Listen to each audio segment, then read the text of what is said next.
Group 1 పై high court తీర్పు ఇవాళ ఉన్నది.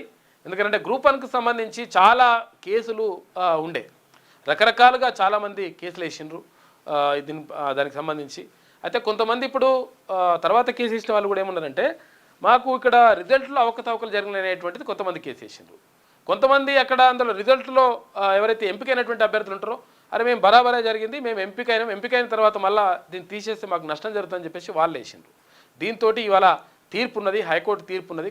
అయితే ఇప్పుడు ప్రభుత్వం ఏం చేసింది, అప్పుడు అరే 4 రోజులు, ఒక 2 నెలలు ఆగండి, ఒక 3 నెలలు ఆగండి అని చెప్పేసి మొర్రో మొత్తుకున్నారు గ్రూప్ 1 అభ్యర్థులు.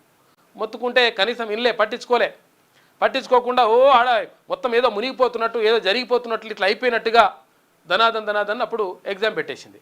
మరి ఎగ్జామ్ పెట్టేసి ఇప్పుడు రిజల్ట్ ఇట్లా వచ్చి బయటకు వచ్చిందా, మనం నిజంగా నియామకాలు ఏమైనా జరిగినాయంటే ఇప్పుడు ఎంత అవుతుంది, ఎన్ని రోజులే, ఏడాది అయిపోయాయి.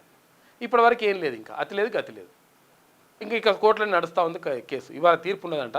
అయితే అప్పుడు ఆడావిడిగా చేసేసి ఒక 3 నెలలు 2 నెలలు ఆగమని చెప్పేసి ఎంత బతిలాడినా కానీ ప్రభుత్వం పట్టించుకోలే. సరే ఏదేమైనప్పటికీ ఇలా తీర్పు వస్తుందంట. ఆ తీర్పు మరి అనుకూలంగా ఉంటుందా, లేకపోతే మరి గ్రూప్ 1 రద్దు చేయమనంటారా, లేకపోతే గ్రూప్ 1 సరే ఇప్పుడు ఉన్నటువంటిదే కరెక్ట్గా ఉంటుందని చెప్పేసి కొనసాగించమంటారా చూడాలి.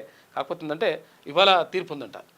గ్రూప్ 1 మూల్యాంకనంలో అవకతవకలు జరిగాయని, పరీక్షను రద్దు చేయాలని కోరుతూ కొందరు, ఇప్పటికే ఎంపిక ప్రక్రియ పూర్తయి ఉత్తర్వుల దశలో ఉన్న పరీక్షలను రద్దు చేయరాదంటూ ఎంపికైన అభ్యర్థులు మరికొందరు వేర్వేరుగా దాఖలు చేసిన పలు పిటిషన్లపై హైకోర్టు మంగళవారం తీర్పు వెలువరించనుంది. ఇవాళ సంబంధిత పిటిషనర్లపై జూలై 1న వాదనను విన్న జస్టిస్ నామవరపు రాజేశ్వరరావు తీర్పు ఇవ్వనున్నారు. ఇప్పటికే గ్రూప్ 1 పరీక్షల ఎంపిక ప్రక్రియ పూర్తయినప్పటికీ హైకోర్టులో కేసు విచారణ దృష్ట్యా కమిషన్ నియామక ఉత్తర్వులు మాత్రం జారీ చేయలేదు. అయితే దీనిపైన మరి ఏం చేస్తుంది, ఏం కథ అనేది కోర్టు చెప్పేటువంటి తీర్పు పైనే అందరూ కూడా ఎదురు చూస్తూ ఉన్నారు.